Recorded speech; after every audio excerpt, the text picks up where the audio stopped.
자, 이번에 거론할 인물은 승려 기화라는 인물에 대한 이야기입니다. 흔히 조선의 개혁가 하면 이전엔 구한말에 동은사 승려였던 이동인을 거론을 할 수가 있을 것입니다. 하지만 이 기화라는 승려는 이전에 두 인물을 소개했던 것처럼 고려 말에서 조선 왕조 초기까지를 살아갔던, 그러니까 파란만장한 세월을 거쳤던 인물이기도 합니다. 그럼 이 기화라는 승려에 대해서 설명을 드리자면 1376년에서 태어나서 1433년도에 생을 마쳤던 인물이었습니다. 그런데 당시 고려시대, 신라시대에서 고려시대까지만 해도 이 고려는 거에 불교를 국시로 했었던 나라였습니다.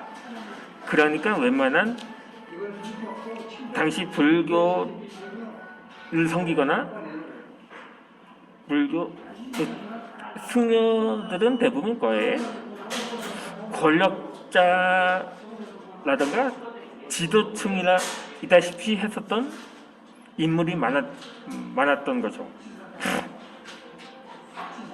그런 이 불교는 조선이 건국하면서 사실상 유교는 굳이 종교라고 볼 수는 없는데, 사실상 불교나 유교는 뭐랄까, 철학은 비슷한 것 같지만 사실상 내실이 좀 거의 다르거든요. 유교도 역시 마찬가지로 뭐 딸랑이를 흔들면서 작게야 물러가라, 덩덕쿵 뭐 이렇게 뭐 구판을 벌이는 것이 뭐 조상 제사를 드린다는 것은 그렇게 별로 차이는 없는 것 같습니다. 다만 그 모시거나 숭배하는 대상이 다르다는 거죠. 어찌되었든 불교는 세간이 아니라 추세간을 지향하는 종교라는 점에서도 유교와 차별성을 두기도 하죠. 이 불교의 뿌리를 보면 카필라 왕국의 패자 고타마 시다르타가 철가를 결심했을 때부터 불교는 세속의 권력을 거부했었던 거죠. 이런 부처의 깨달음을 접하는 집단을 승가라고 합니다. 이들의 선조는 콧불소에 외불처럼 혼자서 가라는 부처의 말씀이기도 하죠. 모든 것을 버리고 평생 부족한 수행자의 길을 간다는 뜻입니다. 그러나 승려들은 명상과 해탈에만 말살내는 안 된다는 것입니다. 중생을 구제하기 위해서는 끊임없이 세속과 접촉을 해야 한다고 가르치기도 하죠.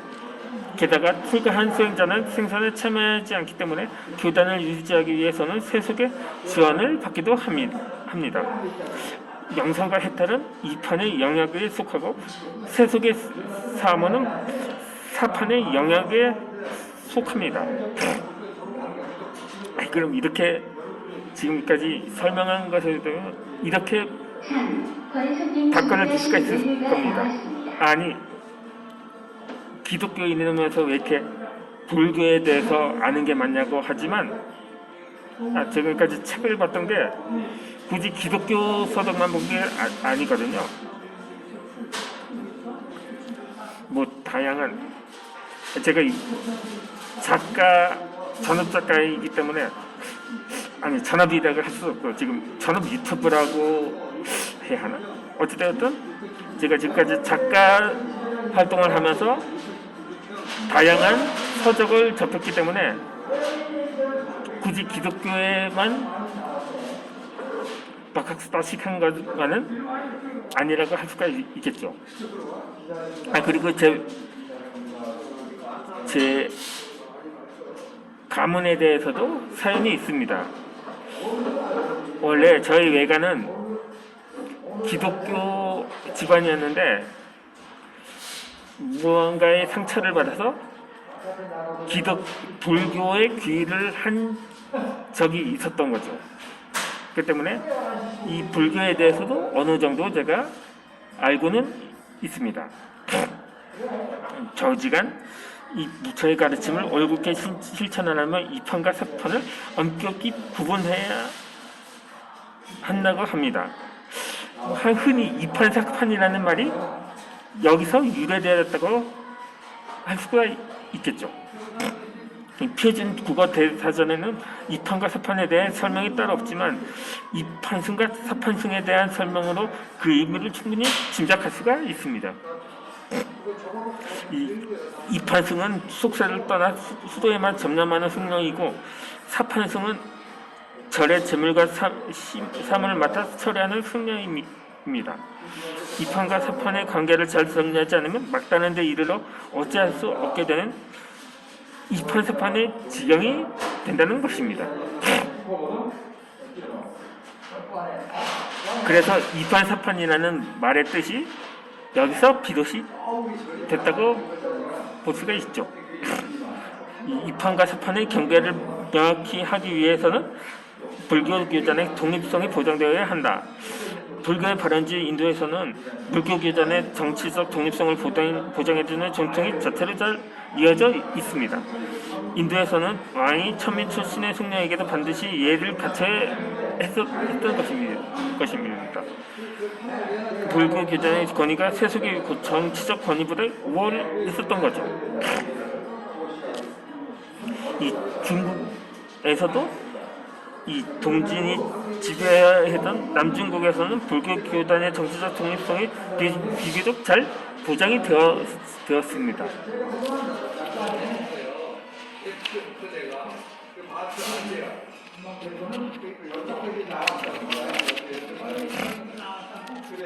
이 사문은 왕에게 예경할 필요가 없다는 담론이 확립될 정도였으니까요.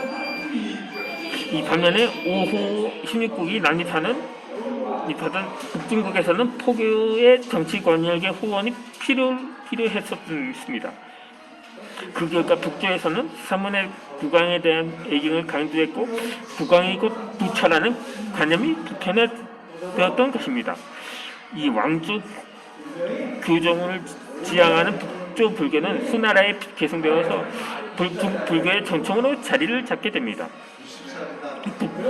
북조 불교의 영향을 많이 받은 삼국시대 또한 우리나라 삼국시대의 불교도 전래 초기부터는 세간과 국가를 강조하는 호국 불교의 성격을 띠게 됩니다. 이 고기를 통해 불교가 신뢰된 전래된 신라도 마찬가지였습니다. 이 신라는 늘 눌지왕 때의 고구려 승려 무코자를 통해 불교를 처음 접하게 됩니다. 무코자는 승려의 이름이 아니라 검은 피부를 가진 이방인이라는 뜻입니다. 신라에서 포교하는 무코자는 공주의 중경을 거치고 호련히 사라졌습니다. 이 소지왕 때도 무코자를 닮은 승려 아도가 신라에 들어와 포교하다 알지도 않고 사망을 했습니다.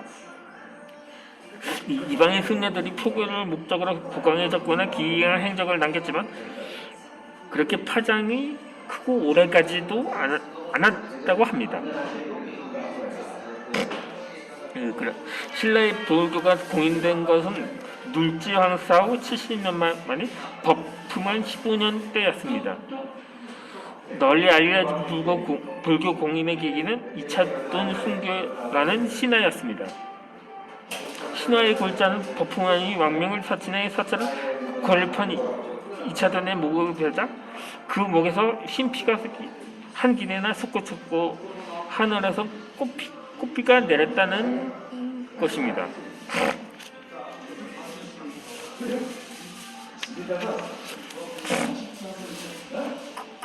그러자 그러한 신화는 불교 공인으로 이어지게 된 거죠. 이 원래 순교라면 종교 탄압에 저항하다 희생되는 것을 의미를 합니다. 그런데 법흥왕은 불교를 탄압하지 않았고 오히려 공인을 했었습니다. 이 법흥이라는 왕명도 불법을 일으켰다는 뜻입니다. 이 삼국유사와 삼국사기의 기록을 종합해보면 이차돈의 순교의 이면에는 정치적 목적이 깔려 있었던 것입니다. 이 법흥왕은 제7년에 일령을 반포하고 이 국가가 개혁에 나섰지만 신라를 지배하던 육부족 연맹체의 수장들은 법흥왕의 독주에 번번이 대종을 걸어왔습니다. 결국 법흥왕은 천순 신앙을 가진 육부족의 영향력을 제어하기 위해서 불교의 위력을 활용하기로 했습니다. 이때 법흥왕의 측근 이차돈이 묘책을 제시하게 됩니다.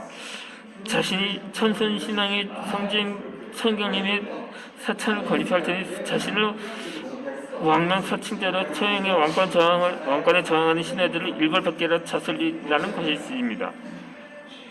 법흥왕은 밀학에 따라 이차돈을 처형했고 순교의 기적은 반대 세력을 무력화시키는 정치적 효과를 거두게 되었던 것입니다.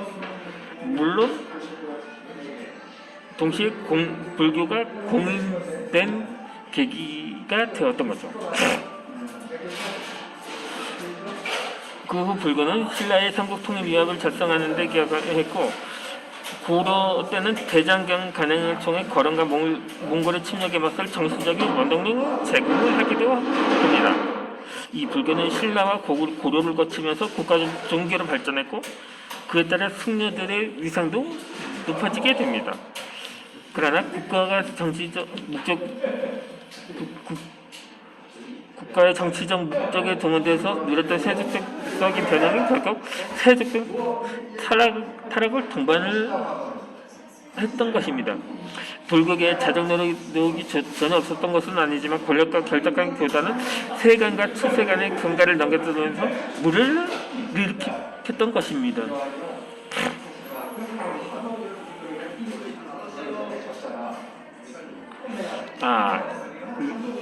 이제 이어서 다음 영상에서 불교가 타락한 한계의 원인에 대해서 설명을 드리도록 하겠습니다. 다음 영상에서 뵙도록 하겠습니다.